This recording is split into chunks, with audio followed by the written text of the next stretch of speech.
So India, as a nation, though its political integration happened only 65 years ago, as an identity, a national identity has existed for thousands of years. People from the outside world have always communicated with India as a nation, though politically it was many bits and pieces. India's contribution to the world is both profound and multifaceted. Great minds through times from many parts of the world have said too many wonderful things about India. No less than Albert Einstein went out to say that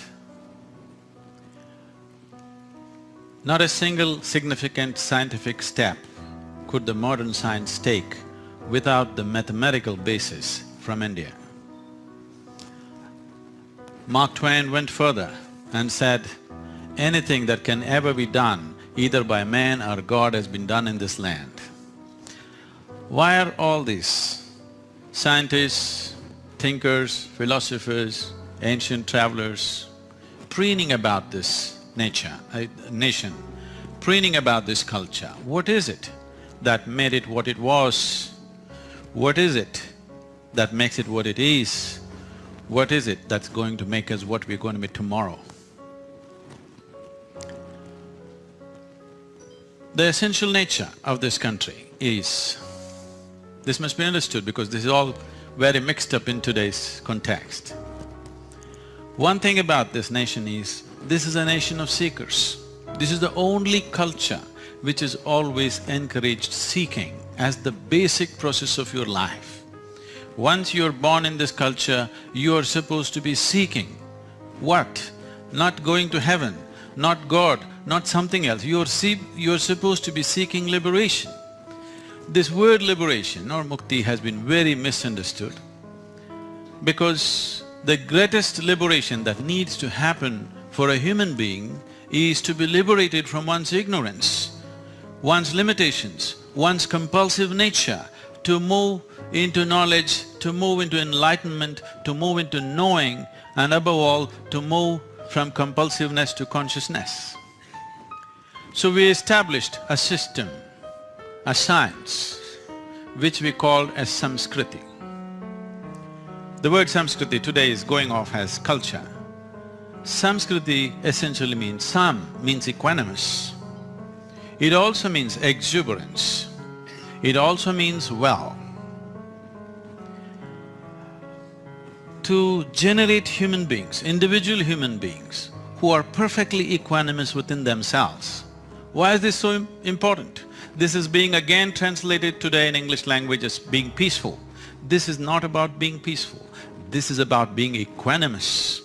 I think there are people who are invested in right brain and left brain and whatever. This is about being equanimous because it's your equanimity which gives you access to everything that is possible within a human being and outside a human being. Equanimity leads to exuberance. Now, people have always understood if you're peaceful, you will be no good for anything. You got to be fired all the time because they understand activity as something that has to be fired by anger or passion or greed. No. The nature that is functioning around us is not fired by passion, not by greed, not by anger. Simply on at its fullest capability, all the time. Every life upon this planet, from a worm to an insect to a plant to a tree and everything, if the necessary opportunity is there, they do their life at the fullest. Yes or no? You think anybody is doing 92%?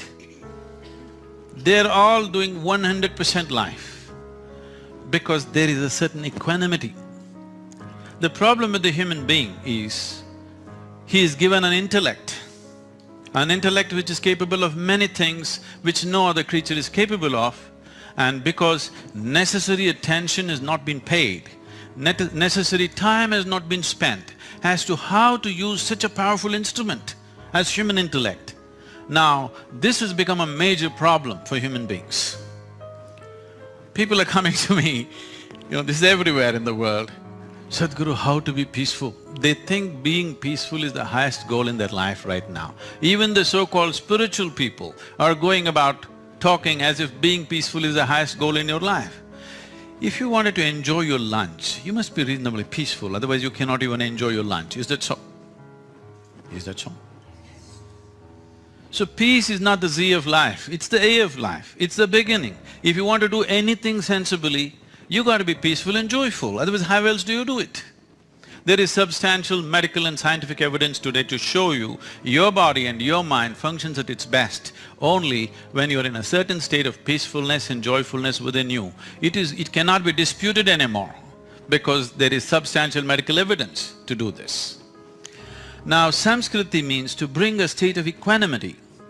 If this becomes equanimous, suppose you're riding a bicycle, only if you're in perfect balance of your riding, you will look around, you will enjoy life around, you'll want to do something.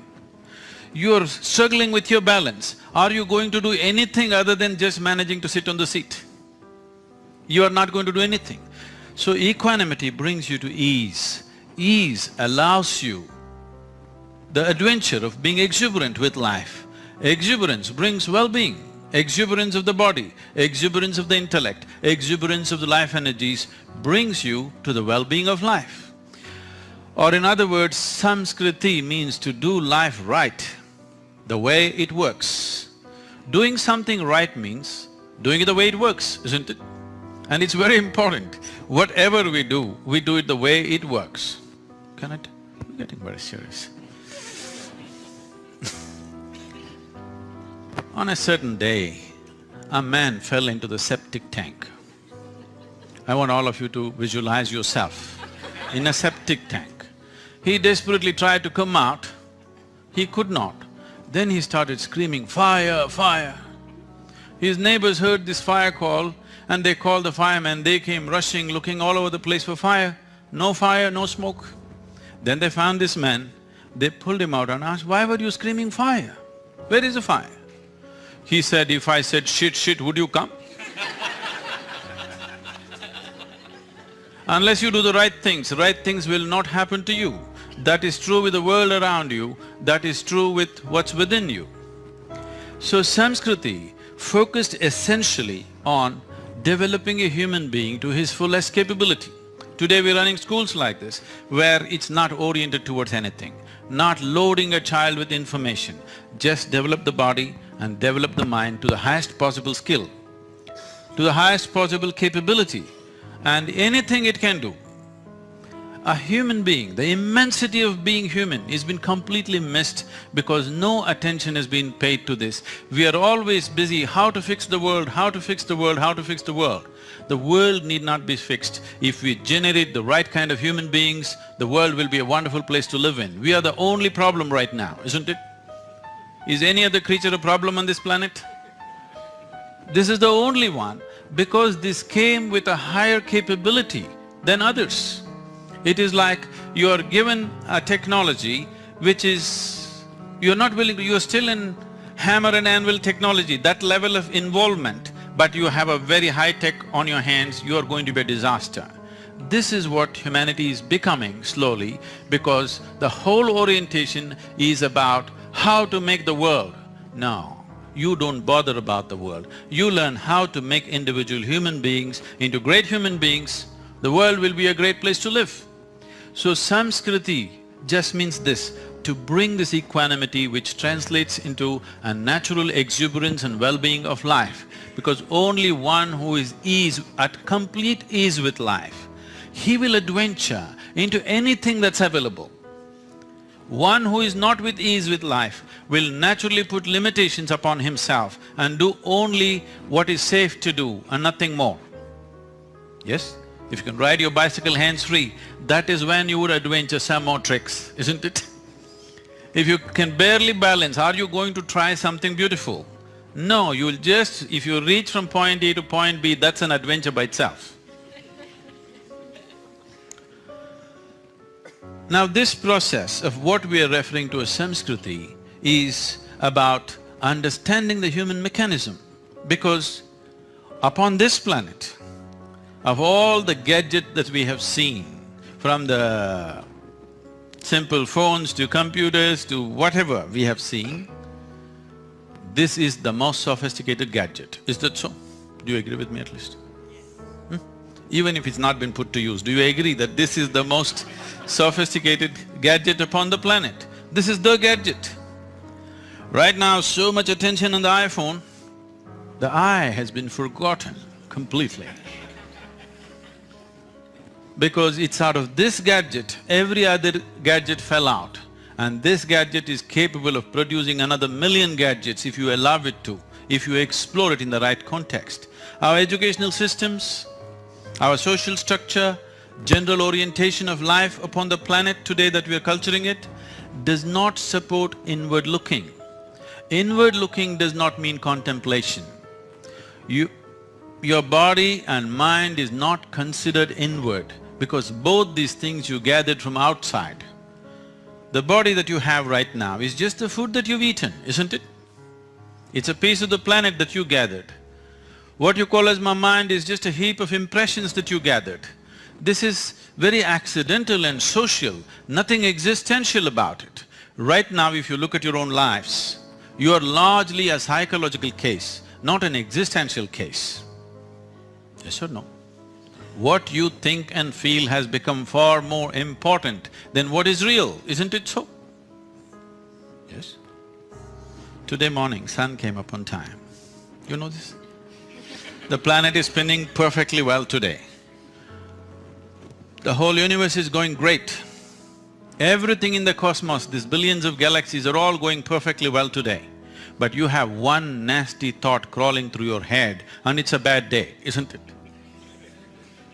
You lost perspective as to who you are. You have completely lost perspective as to who you are, because in this vast cosmic space, this solar system is a speck. In that planet Earth is a super speck. In that Boston is a micro super speck. In that you are a big man. That's the whole problem. Completely lost perspective of who you are. If you want to be an engineer, as many of you are trying to be, if you want to be a manager, as many others are, if you want to be an entrepreneur, the most important thing is you are able to see things just the way they are, isn't it? Yes? That you're able to see things just the way they are. You become a leader in the world, not because you go and climb and sit on a tall post. You will become a joke. If you sit on a tall post and you don't see anything better than others, you will become a joke, isn't it so? Yes or no?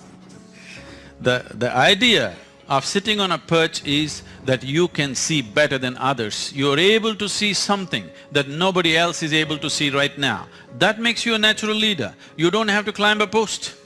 If you climb a post, you better see something better than others, otherwise you will be a bloody joke in the world, as many people become, isn't it? Now, Samskriti means just this, allowing this system to raise to its highest possible peak. Because that's the only thing a human being can ultimately do, that this can rise. So is it just about training your body? Is it just about training your mind? No. This is a beautiful incident which happened. When Adi Yogi, we approximate this time somewhere between 12 to 15,000 years ago, in the upper regions of Himalayas, on the banks of Kanti Sarovar, when he was conducting the first yoga program with only 7 students, who are today celebrated as the Saptarishis or the celestial sages in the country, they asked a question. He taught them many ways of doing things. He said, these are the different ways you can achieve your ultimate potential. Because ultimate potential in the yogic system is seen as to be able to receive, to be able to perceive things just the way they are. If you can perceive the whole existence just the way it is, This is considered the ultimate possibility for a human being because only what you perceive is reality. Rest is just imagination, isn't it? Yes? If you want to do anything in this world, you must be able to perceive it the way it is.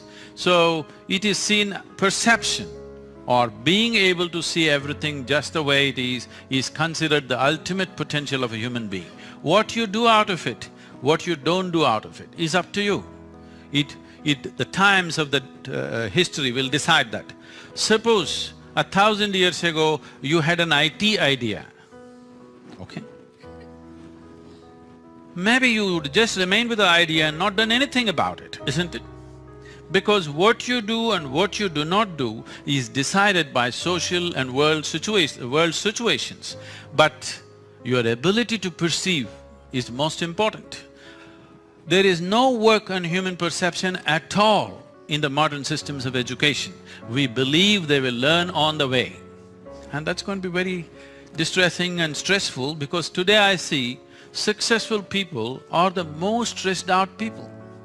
This is a very wrong message that you're sending to the young people because if success is suffering, why the hell pursue it? This happened in a big way in the 60s. You should know in this country that in 60s, the young generation thought, what is the point of being successful because it's anyway miserable, you can see it on their faces. It's written on the faces of successful people that they are miserable lot.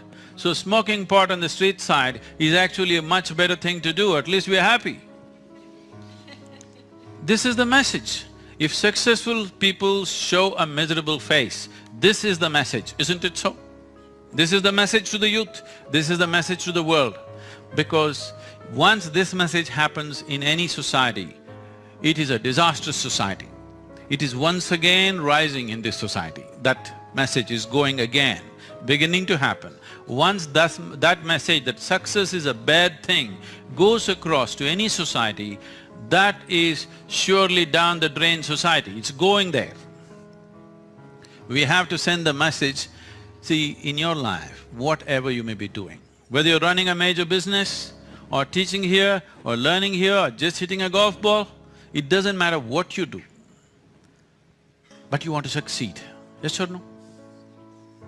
Small thing or big thing, you want to be successful, yes or no? Not being successful is the most distressing thing. Even if you just roll up your tissue and want to throw it into the bin, it has to go, isn't it? Yes or no? Because success is the sweetest thing that can happen to a human being. If you send the message that success is a bad thing, success is suffering, which the world is sending out right now. You just go and see the most successful people, are they a joyful lot? Their only pleasure is they're better than others, which is sickness. That is not joy, that is not success. I am enjoying what other people do not have is sickness, isn't it so? I enjoy what I have, that's okay. But I enjoy what others do not have is a kind of sickness. Right now, most of the success is just being handled like this, simply because we have not paid attention to the most basic ingredient of life, which is myself. So Adiyogi, when he gave the mechanics of life as to in how many ways you can do it, he said there are 108 ways in which you can do it.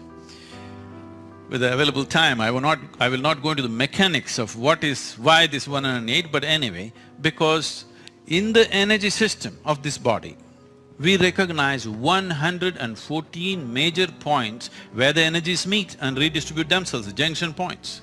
Out of these 114, 2 are outside the physical system, so they are for a different purpose. The remaining 112, 4 of them there is nothing much you can do. If you take care of the rest, those 4 will blossom by themselves. So in terms of working with your system, he propounded 108 ways in which you can work. Because this is also seen that the human system is a product of the solar system. Solar system is working like a potter's wheel to generate this body. So they asked, aren't there other ways to do it? So Adiyogi said, unless some dramatic changes happen in the solar system, The human system will not be capable of evolving further. You can learn to use it better and better, but it will not evolve further. It's very uncanny. In the last few years, the neuroscientists in the world are speaking the same language what he spoke 12 to 15,000 years ago. Now, one of the main interests the computer scientists and others is wanting to move the computers from carbon-based computers to… silicon-based computers to carbon-based computers, because ultimate goal is to build a huge brain which will manage the whole world and the universe or whatever. But this brain, you want this to grow. People are asking, can we grow this brain somehow? So neuroscientists have come out with this. As you sit here in a restful state, 20% of your energy consumption is in your brain, though it's such a small part of your body. It's a high energy consuming part of your body. If you increase the size of the neuron, the amount of energy that it'll consume will not be sustainable. If you increase the number of neurons and pack them in, then the clarity will go away. So they are saying because of the physical loss, not because of neurological principles, because of the physical loss, further evolution of human brain is not possible. It's uncanny, they're saying exactly the same thing. He said, unless some major changes happen in solar system, physically you cannot evolve further. Today, the University of California did some research on people who are doing the basic practice which is taught as inner engineering, where they found 3 months of practice is leading to approximately 241% higher level of neuronal regeneration than what it is for a normal human being. That means as you grow older, you're getting smarter, not dumb. Generally, it is believed after 30-35, your intelligence and your neuronal regeneration is going down, but it's actually going up. What this means is not that producing more neurons simply means you're replacing the dead ones quickly. That means you're always current with your intelligence. Now, this possibility, he looked at it and he said, but there is another way. Instead of trying to develop the system, there is another intelligence of a different dimension. But you can make yourself capable of accessing that if you maintain the equanimity in your body, in your mind, in your emotion, in your energies. If you maintain an exuberant sense of balance within yourself. If you're balanced and you're dead, you're peaceful and dead, then it's no good. If you're exuberantly alive and you're balanced, you can access another dimension of intelligence. What did you have for lunch? I saw. Okay, don't tell me, it's okay, I saw. So you eat a piece of bread. If you eat this piece of bread, within a few hours, there is an intelligence and a competence here which transforms this bread into human body, isn't it? Yes? When I say human body or human being, I'm not talking about you, me in this context. As we said earlier, this is the most sophisticated machine on the planet right now. And with what raw material do you manufacture? With roti, dal, bread, apple, carrot, whatever you put in, there is an intelligence here which is capable of transforming that into the highest level of technology. He said, if you access this intelligence, rather than trying to just develop this one, if you keep this equanimous, you can access this intelligence which is this level of competence, then you will live your life magically, not miserably ever. Now, without paying enough attention to this, we are paying too much attention to the planet. Our attention is killing the planet, I want you to know. Maybe we are all psyched up about our technology, our engineering, all this. If we go business as usual, I'm not trying to turn the clock back for all of you who are thinking of 242 billion and 500 billion, whatever. It could be done in so many other ways. If you just go on as we go, both with industry, business, population, we are expecting, the United Nations is projecting by 2050 we will be 9.6 billion people. 9.6 billion people, heavily empowered with technology. If all of them become active, entrepreneurial, definitely it's a disaster, isn't it? Right now the only safety is 50% of the population is lazy. Yes. See, it's not human intelligence which is saving the planet. It's not human love which is saving the planet. It's not human compassion or sense saving the planet. It's human lethargy which is saving the planet. That is not good. Right now it's the lazy people who are saving the planet. All the industrious people are only consuming the planet at a pace it cannot be replaced, isn't it? In the last 1,000 years, we have become almost superhuman. Not even 1,000, in the last 150 years, we've become almost superhuman. What 1,000 men could do, today 1 man can do. Once you have this kind of power, this kind of capability, we need to handle this more sensibly, isn't it? If an ant crawls on your hand, you don't mind, it'll go away. If you are like an ant, it doesn't matter how you walk, you can walk upon anything or anybody. But if you become an elephant, you better be careful where you put your foot. Right now, we are on the verge. Right now you're going like a rhinoceros, you will become an elephant. And once you become an elephant, wherever you put your foot, there will be destruction unless we're conscious about where we put our feet, isn't it? So Samskriti is not just about this one. If this one is well, it will make sure everything is well. Right now, action is propelled by dissatisfaction. Action is propelled by negative emotions. Action is not propelled by conscious action. Action has to come forth out of pleasantness within you. In the sense, if I happen to meet you when you're feeling very peaceful and joyful, I'm sure you're a wonderful person. Yes? But if I happen to meet you when you're angry, when you're frustrated, when you're depressed with something, you could be nasty, isn't it? Yes or no? See, about 20% of our time, resource and energy is spent in the prisons, both in South India and to some extent in the United States. And people ask me, Sadhguru, why are you spending time with these horrible criminals? They've done all kinds of things. We are waiting here, we barely get to see you. So I don't see any criminals. All I see is every human being is in pursuit of his happiness. The man whom you call as a criminal also is in pursuit of his happiness. It is just that he pursues it far more vigorously than you. That's all the problem is. You're willing to stand in the line, he wants to jump the line, isn't it? What else is wrong with him? He's also pursuing what you pursue, nothing different. He also wants the same money, he also wants the same happiness, he also wants the same joys of life, isn't it? Only thing is, he does it so vigorously, he doesn't care whether he places your foot on your face or on the floor. That's all the difference is, isn't it? So, as a humanity, as a human being, as a human mechanism, this needs far more attention than it is getting right now.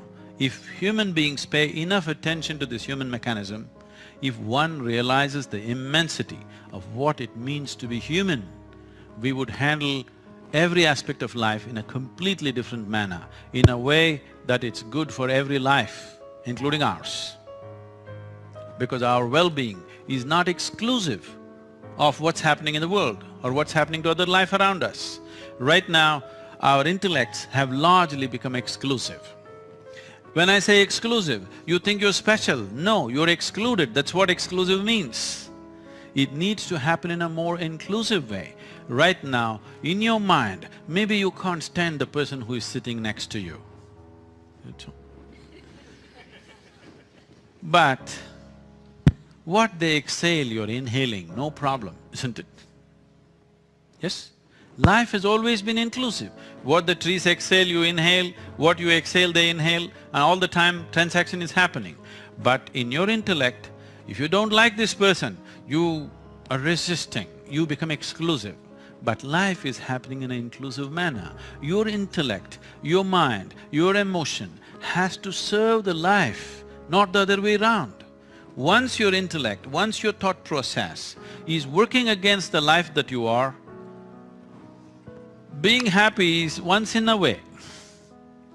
If I ask you a simple question, you will see most people on the planet cannot raise their hand for this. How many of you have experienced one day, just 24-hour segment, absolutely blissfully? Not one moment of fear, anxiety, tension, stress, nothing. Simply blissful, 24-hour segment. Most people cannot say yes to this. See, if one day has not gone the way you want it, that is understandable. If not even one day in your life has happened the way you want it, completely wrong, isn't it? I'm supposed to open up for questions. Please, any kind of question. Yes, please.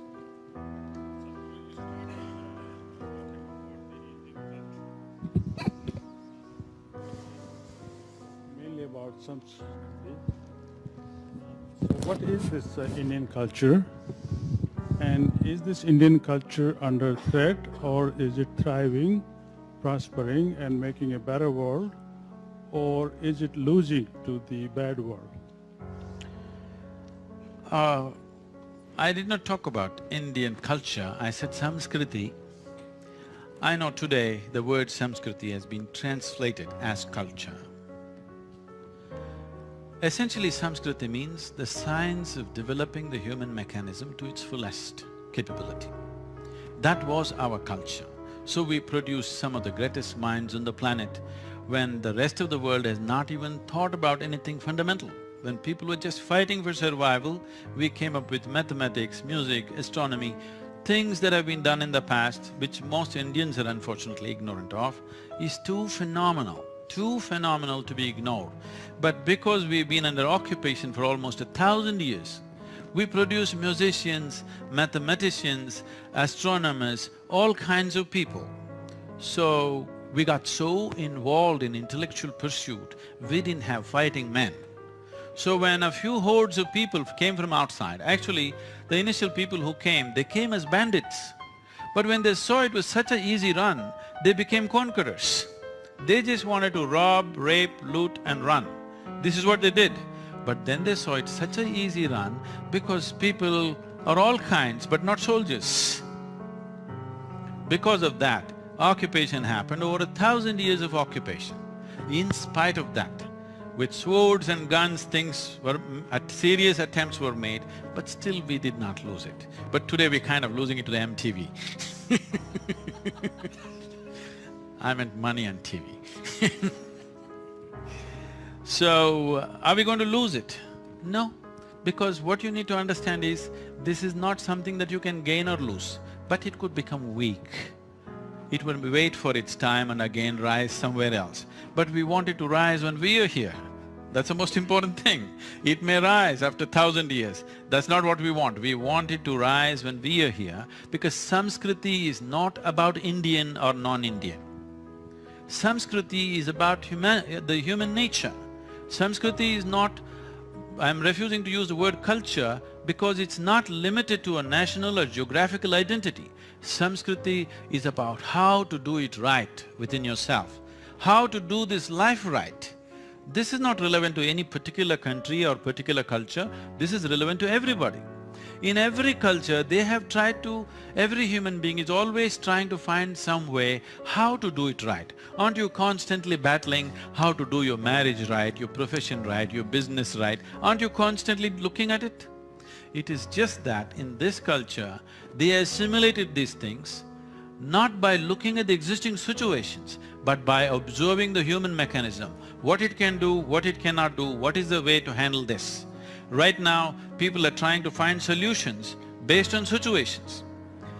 I had a very funny interaction with a marriage counselor recently, I'll not go into the detail, but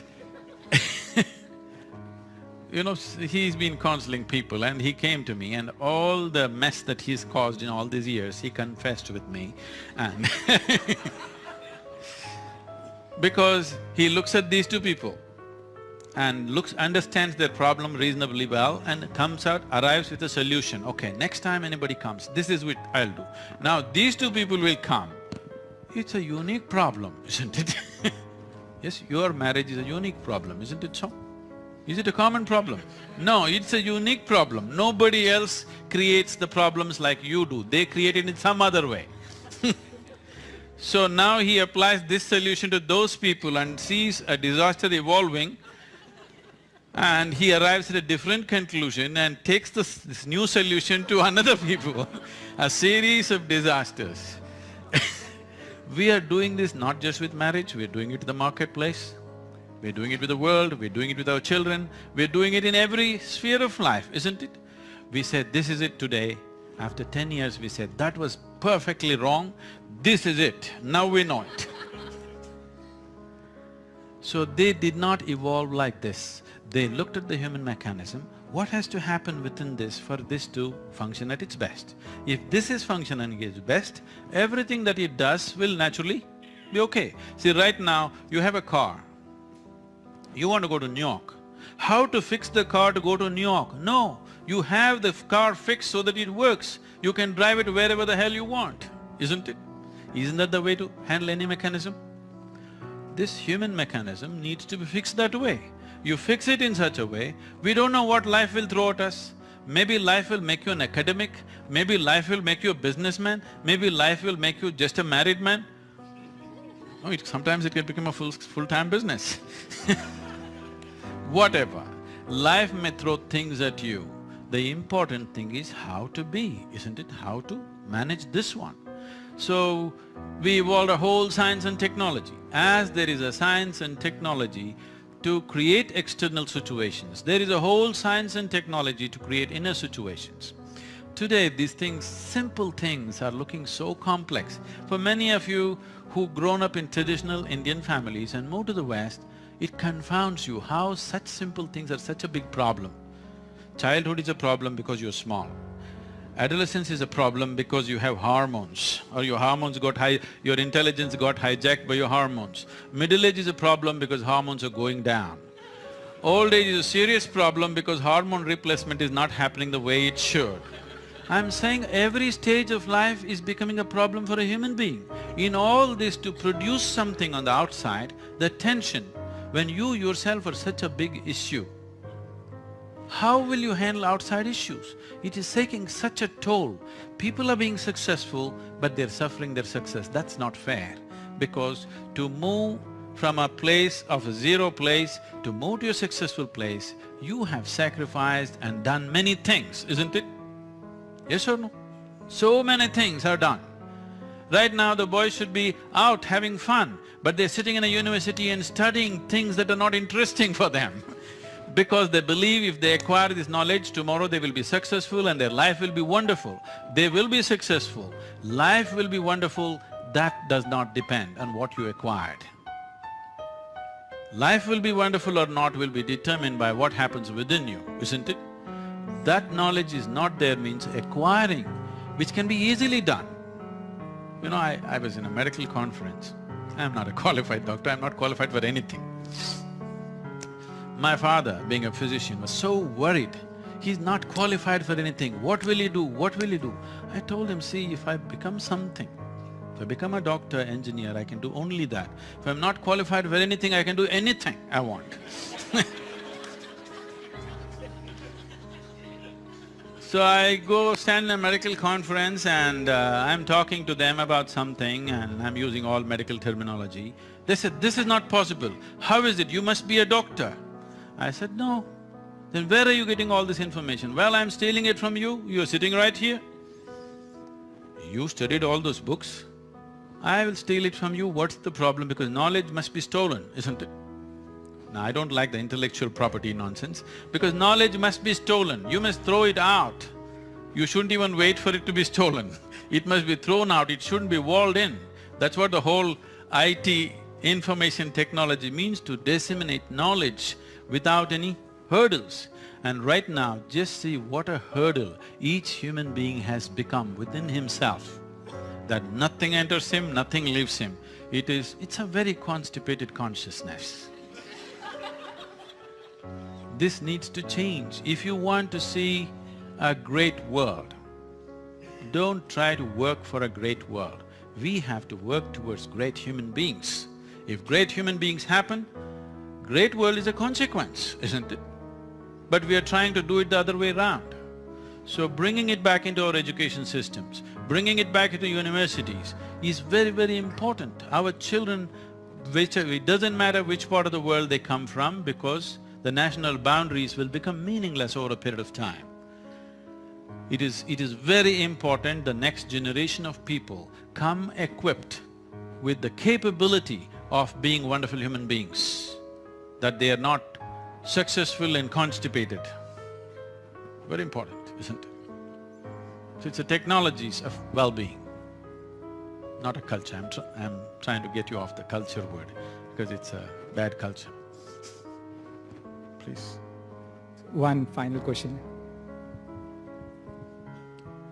The world seems to be obsessed with material development, not really… I'm sorry, little closer. Yeah, the world is obsessed with material development, not really spiritual one. The success of individual is measured by salary level, the success of countries is measured by their GDP level. So, moving forward in the long term, do you believe that more countries will shift to measuring success by, let's say, happiness index, similar to Bhutan? Or do you think that focus on material success will prevail? No. The world is neither interested in materialism nor spirituality. People are only interested in well-being, isn't it? They want to live their life well. If you tell them, only if you have $1 billion you will live well, everybody will go for that. If you tell them the only way to live well is after you go to heaven, everybody will shoot for that, okay?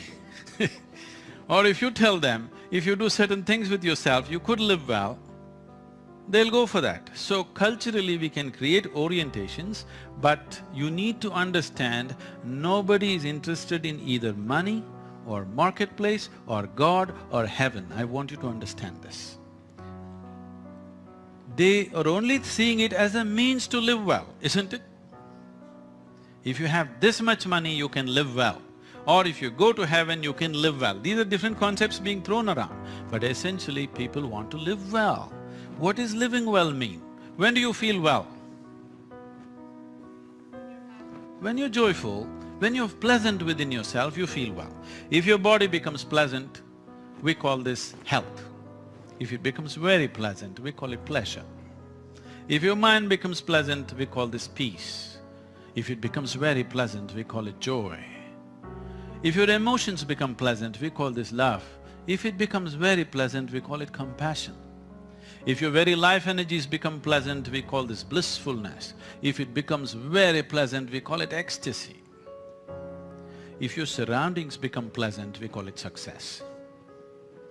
This is what you're looking for. No, I'm not interested in all this, I want to go to heaven. Why?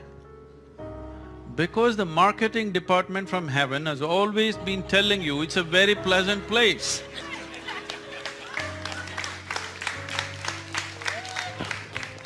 From the day you were born, if we told you, God lives in heaven but it's a horrendous place, do you want to go there? No, we'll pray from here only, isn't it? So all that you're looking for, every human being, what you're looking for is pleasantness inside, pleasantness around you, isn't it? So, today we understand that unless you have this much market access, you cannot create pleasantness around you. Many people are traveling to United States from every part of the world because people believe surroundings are pleasant. Internally, I'm okay, I'm Indian, anyway I'm peaceful. Let me go to America.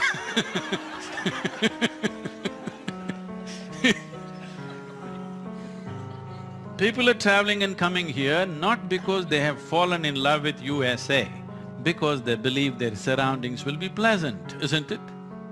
Yes or no? Pleasant means what? With least number of hassles around you. Yes or no? So, people are not looking for materialism or spirituality. They want pleasantness inside, pleasantness outside. Pleasantness inside is 100% doable within yourself. Pleasantness outside needs the cooperation of the people, the situations, the times. Yes? What time are you here?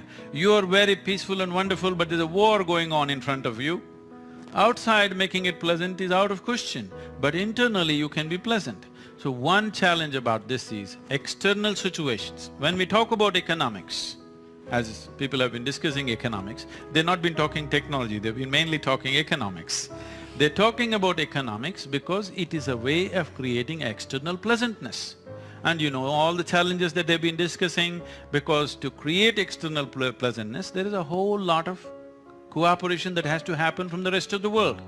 But to create inner pleasantness, you don't need anybody's cooperation, you just need some sense within yourself. If you have a working head, you will create pleasantness for yourself. You will not create unpleasantness for yourself. It happened like this. On a certain day, a lady went to sleep. In her sleep, she had a dream. In her dream, she saw a hunk of a man staring at her. And then he started coming closer and closer and closer. He came so close she could even feel his breath. She trembled, not in fear. And then she asked, "What will you do to me?"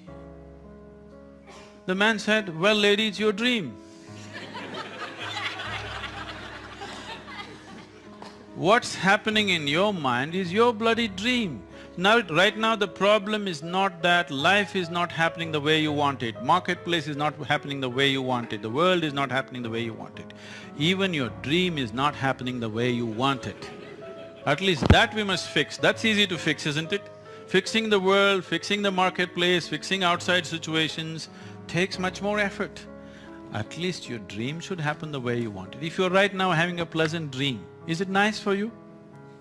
Yes? This you can fix immediately, isn't it? Outside takes time and effort and cooperation. Thank you very much for being here.